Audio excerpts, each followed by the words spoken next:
From the Preservation, Maryland studios in the historic podcast district of Baltimore, this is PreserveCast.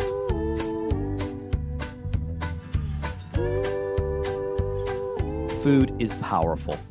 It has the ability to transcend artificial divisions and to unite. It can speak to our history and heritage if we're willing to listen or think with our taste buds.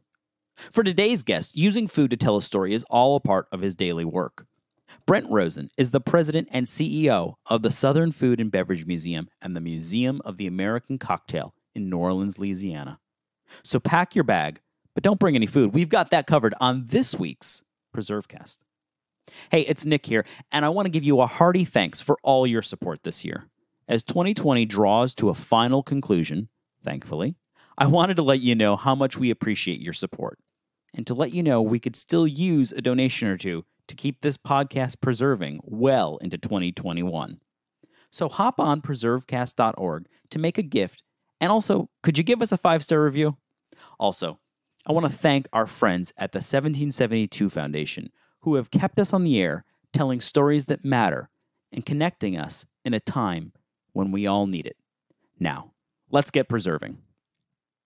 Brent Rosen, president and CEO, oversees the programming of NatFab, the Southern Food and Beverage Museum, and the Museum of the American Cocktail in New Orleans, Louisiana. He also works with affiliate museums such as the Pacific Food and Beverage Museum in Los Angeles, California. Brent's job descriptions have varied, but his work as an attorney and consultant has involved coalition building, business development, marketing, fundraising, and developing and executing strategic plans. His experience in those areas, combined with his passion for food and culture, have led him to create a number of successful culinary experiences, publications, restaurants, festivals, and promotional activations before beginning at NatFab. Brent and his wife Caroline, neighbors Rosen, live in a restored Creole cottage in New Orleans. This is Nick Redding. You're listening to PreserveCast, and today we're joined by Brent Rosen, who is the president and CEO of the Southern Food and Beverage Museum and the Museum of the American Cocktail in New Orleans. It's such a pleasure to have you here today, and fun. Looking forward to talking with you about all of this because it's such a fun topic. But before we get started, we always like to learn a little bit more about the people that we're talking to. So, Brent, where did you grow up, and when did you get bit by this history and food bug? So I grew up in St. Louis, Missouri, and I have really been fortunate that my parents were into food when I was young. And they were regularly like going to new restaurants and had a group of friends they went out every Saturday with. And so food has been sort of an early part of my life. Neither of my parents cooked, so we sort of ate out and tried different things a lot. And then I did undergraduate at Tulane in New Orleans. And so my formative years were really spent in this city full of food and culture and history.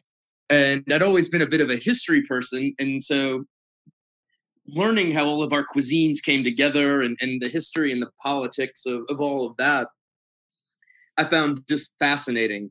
And after I lived in New Orleans, I lived in DC for a while and was doing some government affairs type work, but also eating in all sorts of restaurants and getting out of town and trying things. And really, food just became something that I fell in love with because of the experiences you can get from it. And then I was fortunate that my wife is now the president of the Tales of the Cocktail Foundation. But when we were sort of first married and coming up together, she did marketing for Mountain Valley Spring Water. And so I was able to go to all sorts of food festivals and events and different things and just meet a lot of the food people and learn firsthand, where food came from. And it became a true passion. And so when I moved to New Orleans the second time and had this opportunity to take over a food museum, I just jumped at it because it married a lot of the things that I'd become passionate about all into one thing.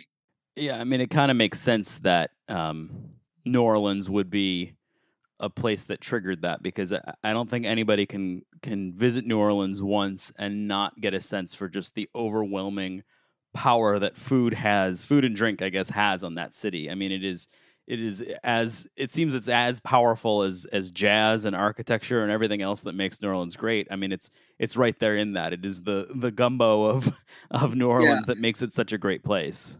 We, it's something that we are very fortunate to have in New Orleans is a true cuisine. And cuisine, if you want to define it, there's some specific attributes something has to include. But what it really is just a recognition and a widespread adoption, of certain techniques and ingredients and ways of cooking.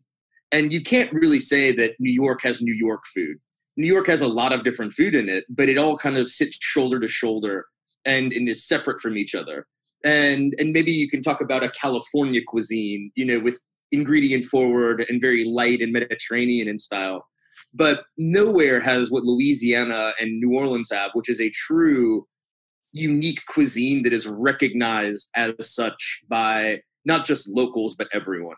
People don't travel anywhere else to go to, Jacksonville, Florida restaurants, but people come to New Orleans to go to New Orleans restaurants. And why we have that, I think, is even more important that we have it. And it comes from just years of a process of creolization.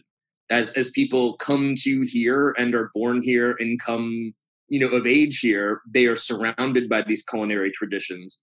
But the traditions are broad enough and wide enough to adopt lots and lots of people into them so that it continues to grow and evolves rather than, become something static and dead.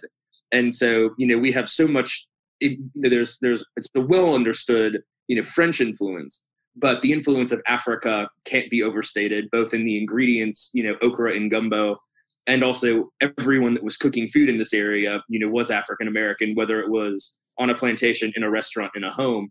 And then you also have the Spanish, which, again, the French Quarter was built by the Spanish, not by the French, not by the Americans. At one point, there were almost as many Sicilians in New Orleans as there were in Palermo. And this was another major port of entry because New Orleans was one of the busiest ports in the world. I think it was the busiest port in the world up until the Civil War. And so because of that, it was very inexpensive to go back and forth from Europe to New Orleans. And so we have just an unbelievable community of food influences. But unlike other places, the Irish, the African Americans, the Italians, they worked together. They lived in neighborhoods next to one another. French cultural tradition allowed for, the education of children that came from, unmarried relationships. So there's just a whole bunch of things that came together to make New Orleans just fabulously interesting, but also I think just a great lesson for everywhere that, when people work together, we get amazing things. And to, allow yourself to be influenced and to influence and to create that sense of no one owns gumbo, no one owns jambalaya, no one owns the po' boy. They're all of ours. And that's what makes them so great.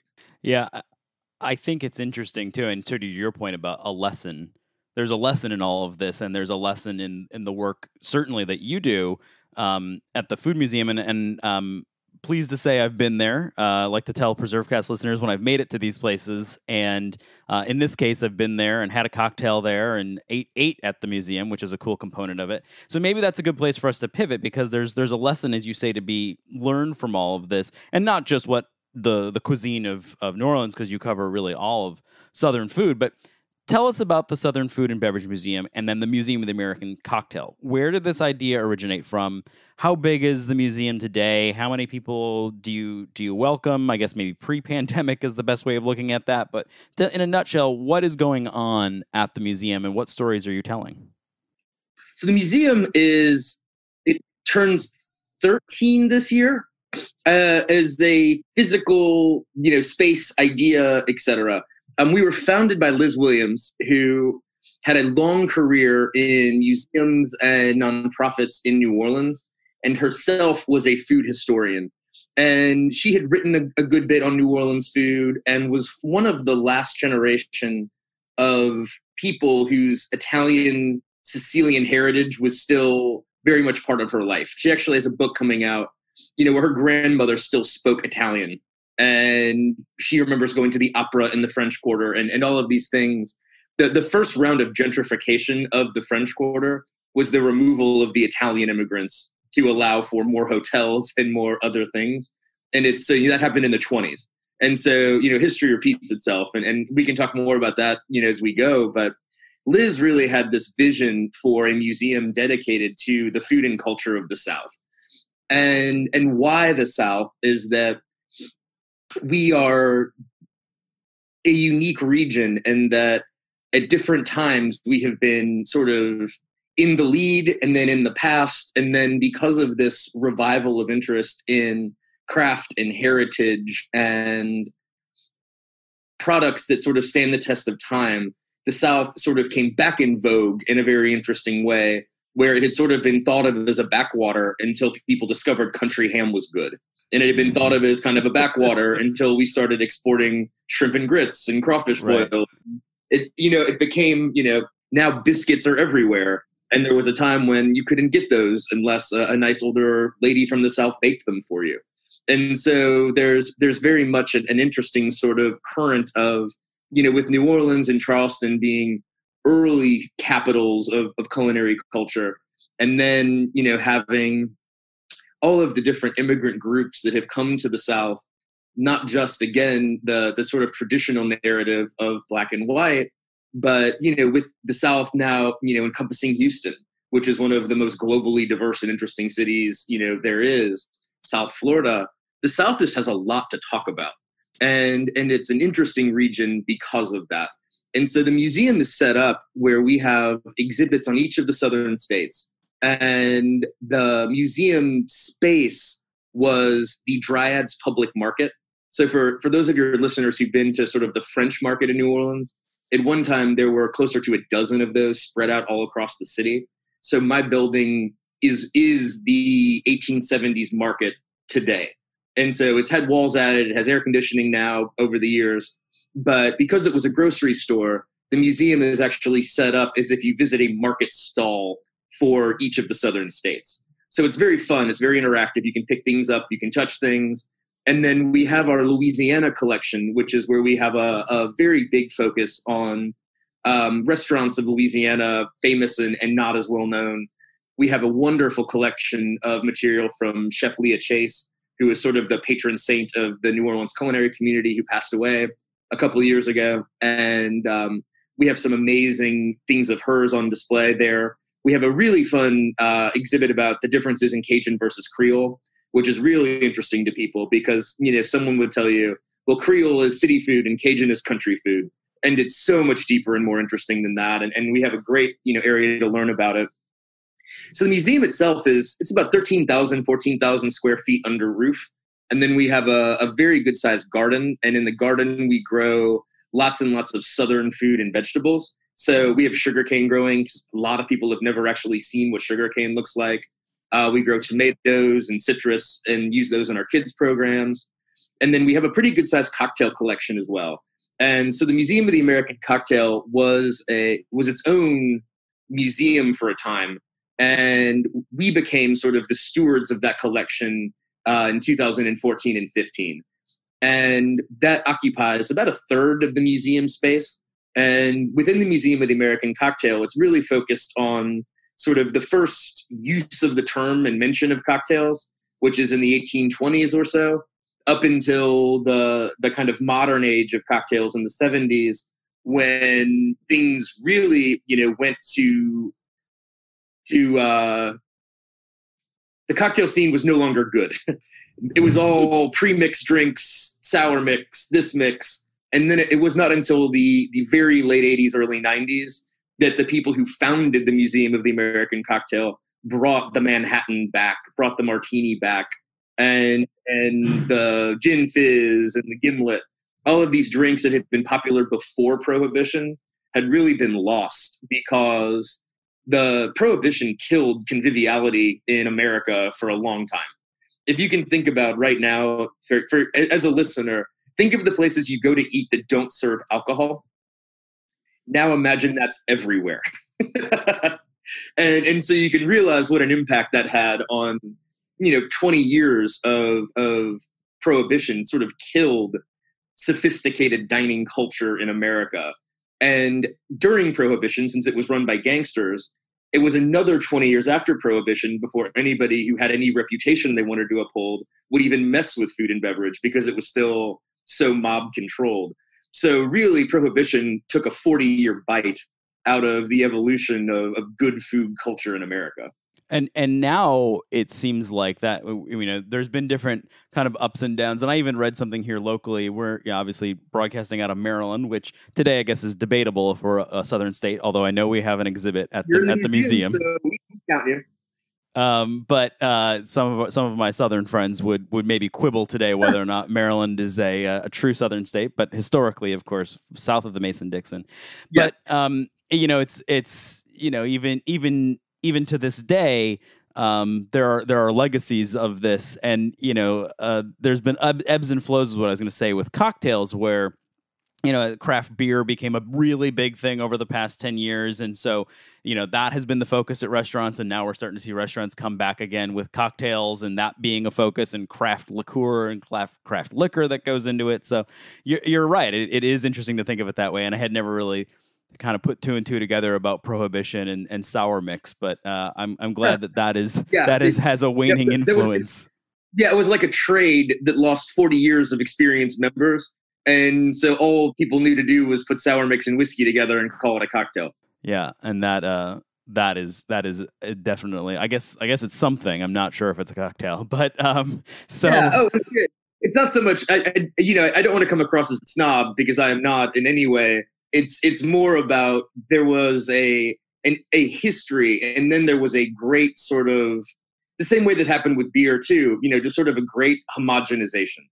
And now what we're seeing is experimentation across the board in these areas. And so it's more interesting to be able to go to a city in Arizona and go to a city in Illinois and the cocktails be different, because the culture is different and the things are different. Whereas, the idea of a fuzzy navel in every railroad bar in America, that's cool too, but it doesn't tell you as much about the people who are doing it or why it is what it is. Yeah. I think that's sort of a statement of where we're at. And to your point about sort of this resurgence and interest in heritage and craft, and obviously you guys are doing a great job of telling that story through the lens of food. I'm curious if, right now, given everything that's going on in this country, from a pandemic to political partisanship to really big questions about race and the legacy of where we've been as a country. And we're reevaluating history, heritage, the way in which we tell all these different stories. How is that impacting food history and your work?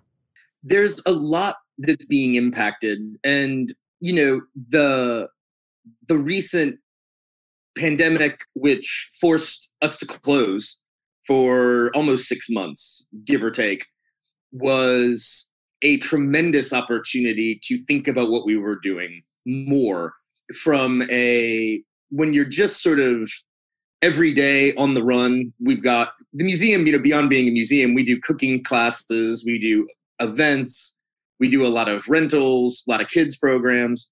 So to have a little time to actually think about what we were doing more was, as much as it was terrible financially, it was great from what is our collection doing? And then when you layer in the social justice moment and the big look inward, what I think we realized, and if you work in a museum setting or a preservationist setting, it doesn't occur to you all the time that what you're doing is in some way political. And I'll give credit to Liz, our founder, because we have some things in the museum that I don't understand.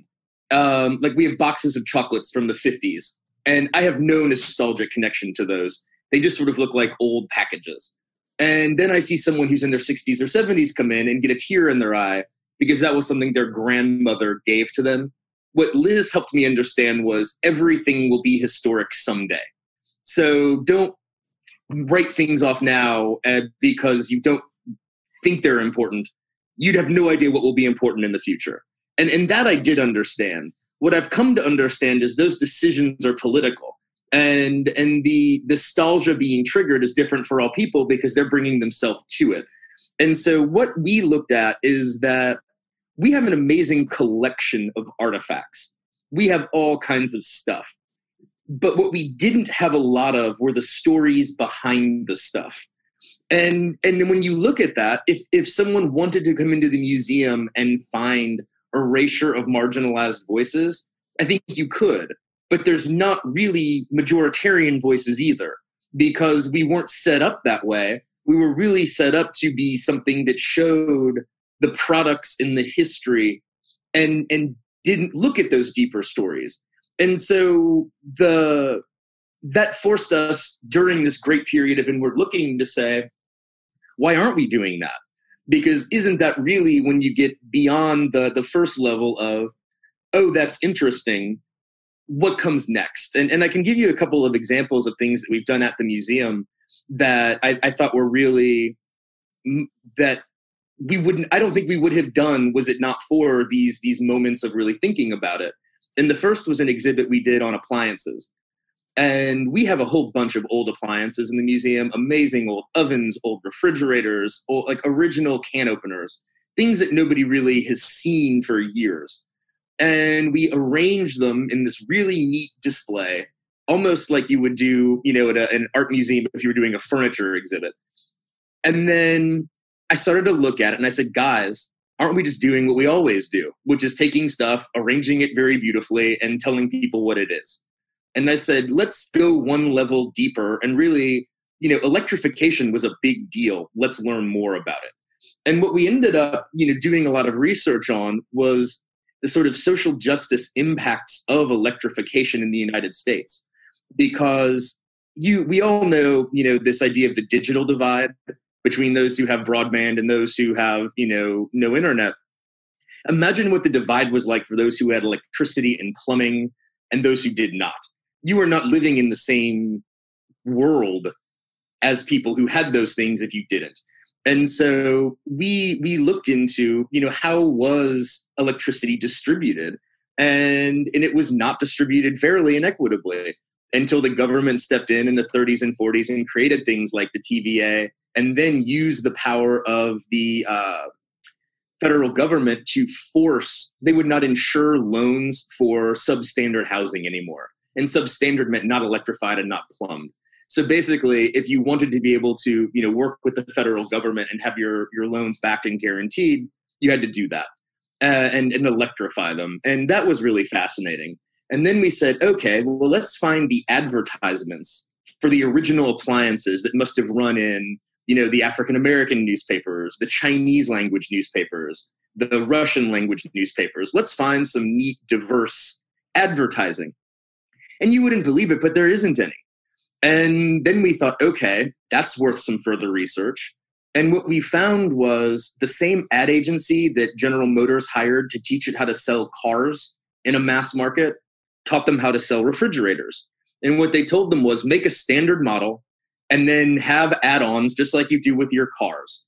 But what you want to do is advertise directly to the middle class, because wealthy people and people who are not, middle class and lower class, they can all see themselves in the middle. But if all you have is people in tuxedos and evening gowns selling your refrigerators, you're alienating 75% of the country. But if it looks a little too common, then maybe wealthy people will think it's not for them. And so they created this idea of essentially the servantless housewife who was exactly average. She was white, she had 3 kids, she lived in the suburb. And that became what they put into that was the image of a refrigerator owner. That's all fine and good, except it became self-reinforcing. And so soon the idea of a normal American family became that white middle-class suburban family, because every image you saw of normal was that. And so suddenly there wasn't room for same-sex couples, people of color, people who just didn't want to have kids. And so it was interesting how what was meant to sell refrigerators in the 30s, by the time we got to the 50s and 60s, had become so normalized that we're still to this day tearing that kind of stuff down. And so that's where I think our museum gets interesting. So it is neat to see, the old appliances, the old ovens and the neat colors, but I think it's even neater to understand the impact that this stuff had on culture.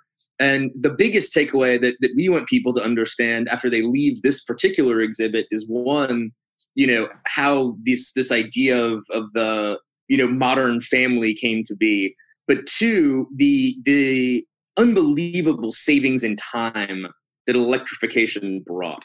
And so in the early 1900s, something like 68 hours a week was spent on average on housework, putting up clothes, preserving food, all of these things that you want us to do to, keep a home running. And by the 90s, it was 14 hours a week. So essentially a full-time job and a half was eliminated from the home because of electrification and appliances. And so again, the beneficiaries of that were very clearly women who at one time had been basically made to do that work. And the sudden availability of time, I read an amazing article, and I'm not a big Marxist, but they referred to it as the embourgeoisement of the home, and that suddenly the values of the market had come into the home place. But it's true. Women in general could not find equality with men because there weren't opportunities to work.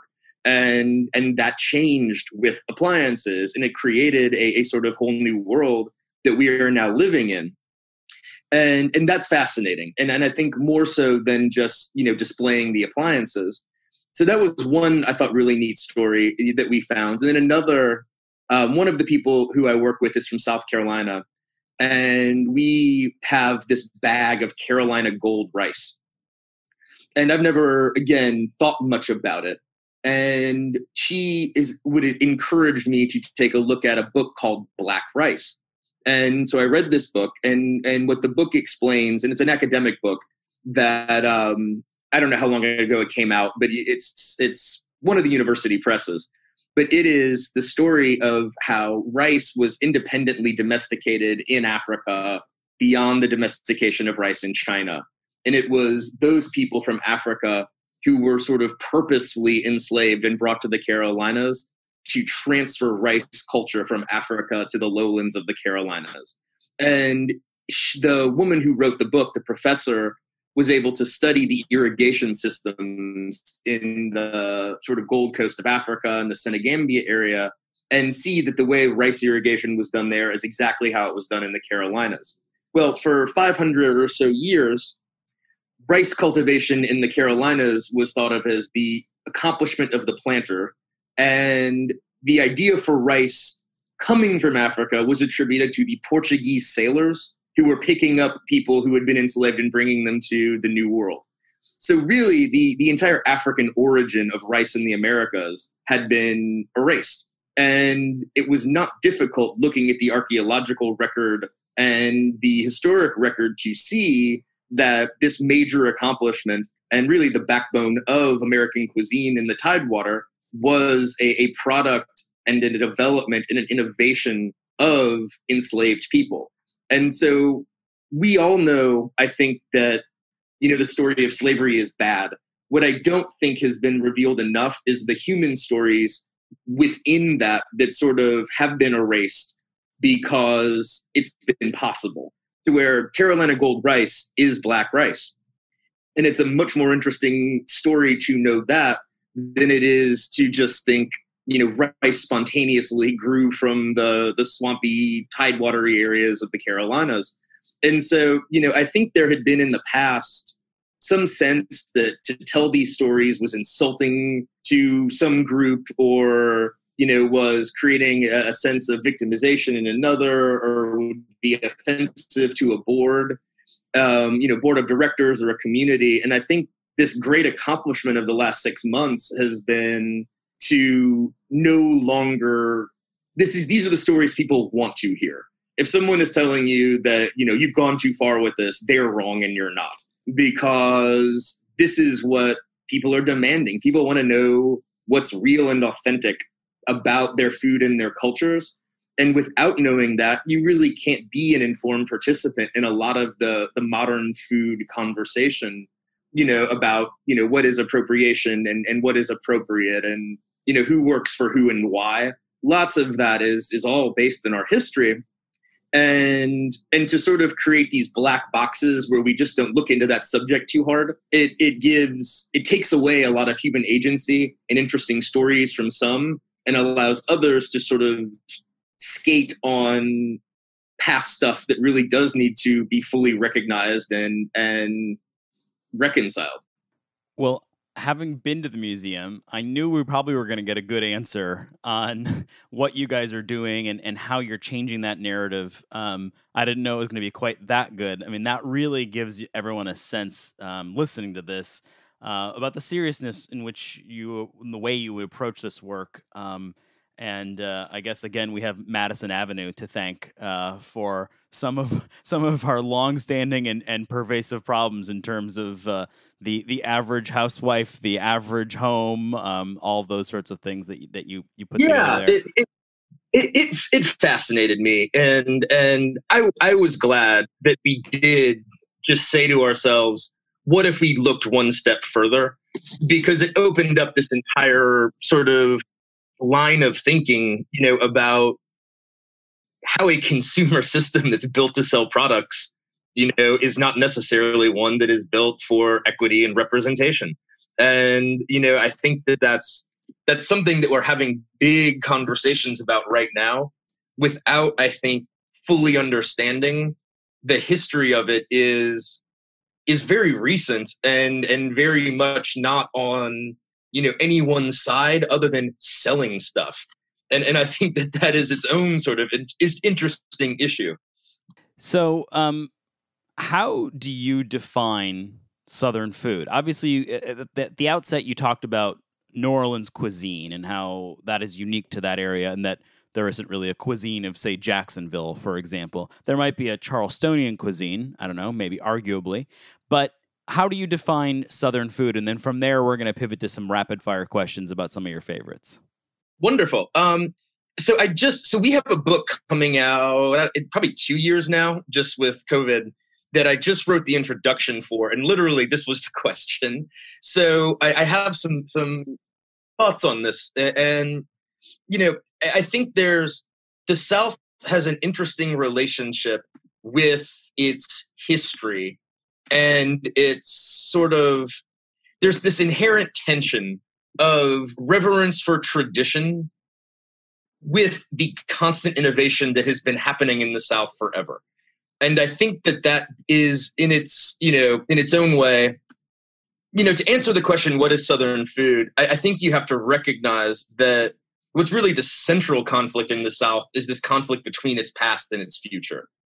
So Southerners, all things being equal, are more agrarian, more traditional, and sort of more interested in talking about heritage than the other parts of the country. But at the end of the day, the South is still part of America. And there is no really stopping this sort of drive of the homogenization that, was part of a big part of American culture forever, where, there was no longer regional products, but national products, national brands, supermarkets instead of the local store. All of that came a little later in the South, but it came. And in the traditional narrative of the South, there's sort of the meat and threes and the biscuits and the barbecue, and all of that is definitely Southern food. But then, there's also newer immigrants to the South. And in Louisiana in particular, got an enormous influx of people from Central America after Katrina. And now you can go to the overpass next to the Lowe's in New Orleans and get an incredible taco. Is that not Southern food?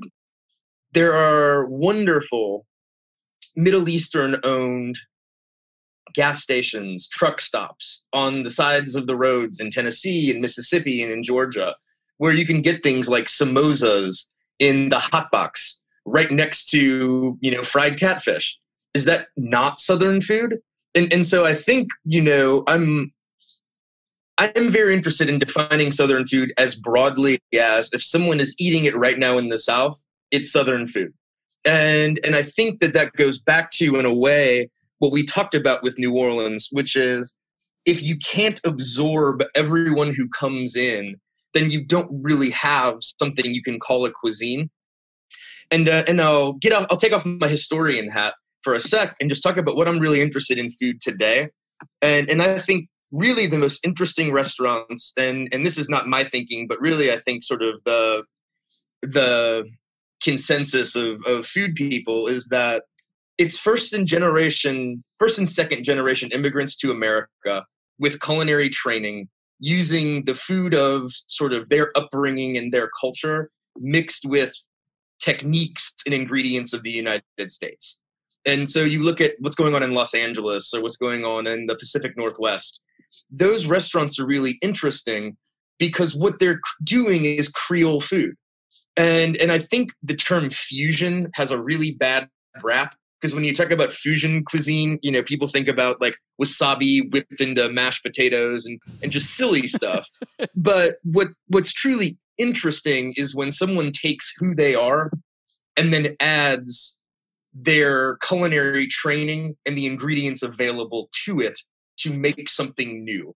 And the reason why Louisiana has a better food culture than the rest of the Americas is that the British were extremely reluctant to adapt to this new world. They wanted their bread made from grain. They weren't going to mess with other things. They wanted to eat English people food. Whereas the French got down to Louisiana, saw an alligator and said, "Oh, it is a French alligator. Let's make sauce piquant." You know, whereas can you imagine a British person eating a giant lizard? It's impossible. And so that's what made our cuisine great. And so when you look around and you see these hotbeds of sort of culinary excitement, what you're really seeing is that people who have a cultural heritage and background of another place coming to this new place, finding its ingredients, and then beginning to work with them and making something brand new that may be better than either of where it started. And so that's what Southern food is to me. Because it's if you want to define the South as a region that has sort of been constantly bringing in new people and absorbing them, you know, whether those people have been fully absorbed or not is a different conversation, but the culinary traditions in lots of ways have.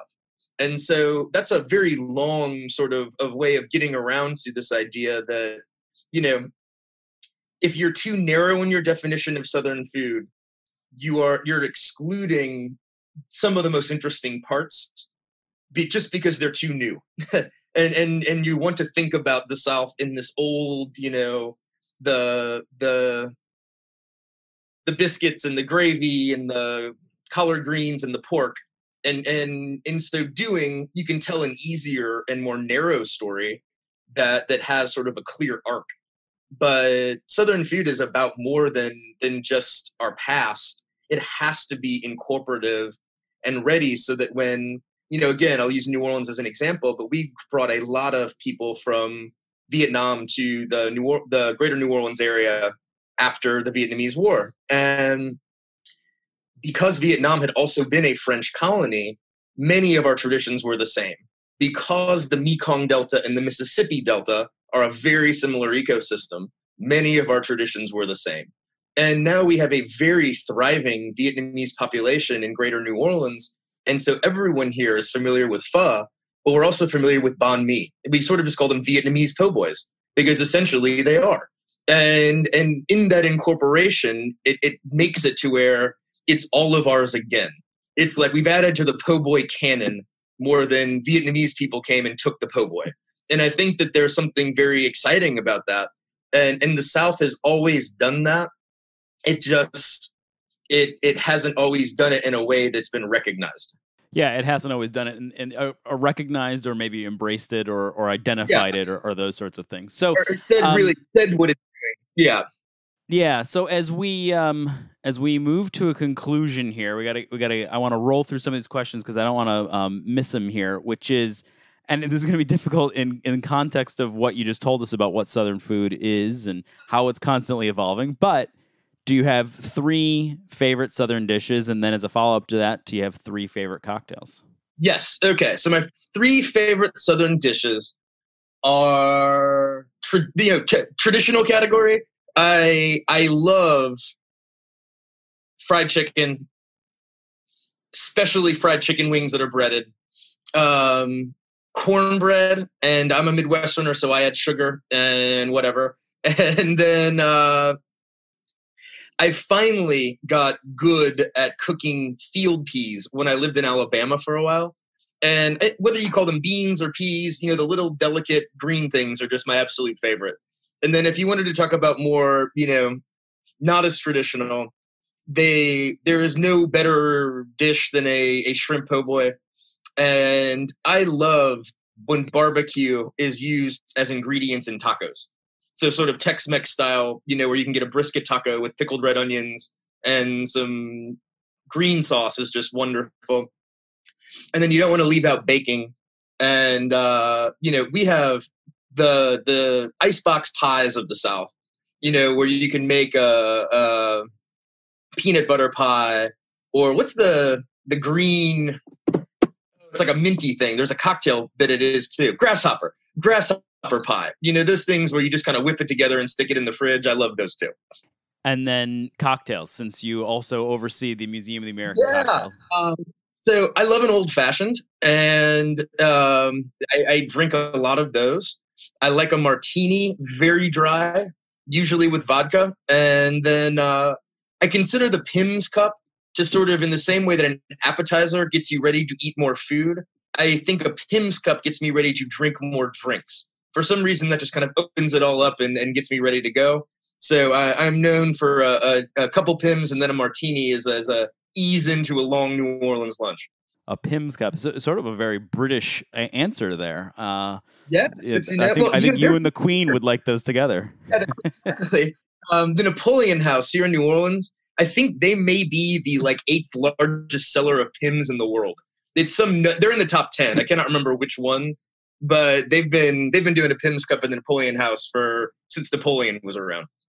Well, I'm pleased to say I do have Pimm's in my cabinet, so I guess that's a good thing. So if people want to find out more about you and in particular more about the museum, they're planning a trip to New Orleans when all of this craziness is over, and they want to come visit you, where do they find you online? So our website is southernfood.org, which is pretty easy. We are on Facebook. You can just search Southern Food and Beverage Museum. Our Instagram is Eat Drink SoFab, and you can look us up on podcasts if you're interested. It's Tip of the Tongue is Liz Williams. We also have the NOLA Drinks podcast with a gentleman named Brian Diaz, and then I'm doing one on meat and meat history with Dan Robert. That is the SoFab Meat Lab podcast. So those are all easy to search for, or just visit our Facebooks, websites, all that, and we're easy to find.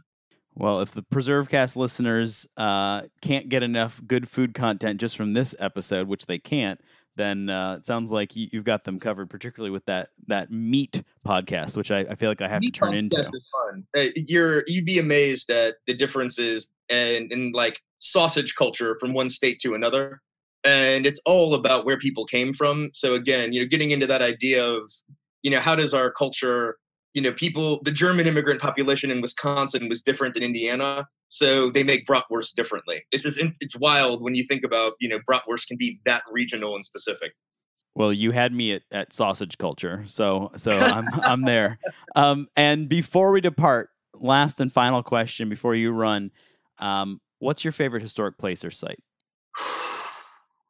So I grew up in St. Louis. I'm fascinated by the Cahokia Mounds. I think that whole thing is amazing. My favorite historic place to eat is Galatoire's, I would say.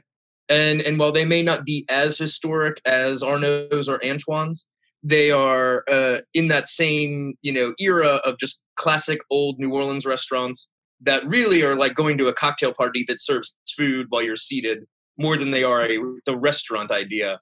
I love the just sort of lifestyle of those old Grand Dame French restaurants of lunch can be 3 or 4 hours. If you want to stay all day, they'll bring the menu back out and you can have dinner, and that's called playing through.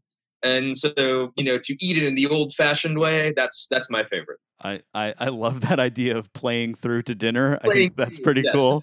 I need dinner. Why not? Maybe next time I come down, you and I can play through at a restaurant. I would be happy to do that. And I know a few places. Hopefully they'll be open again by then. Well, this has been an absolute pleasure. So much fun to talk with you. So great to hear about the good work that you're doing, and wish you all the best success as we come out of COVID and people get back on the road visiting places. Hope to talk to you again soon. Thanks so much. Yeah, this is great. Anytime. And next time you're in New Orleans or next time I'm in your neck of the woods, we'll have a drink. Have a good one, and thank you for having me.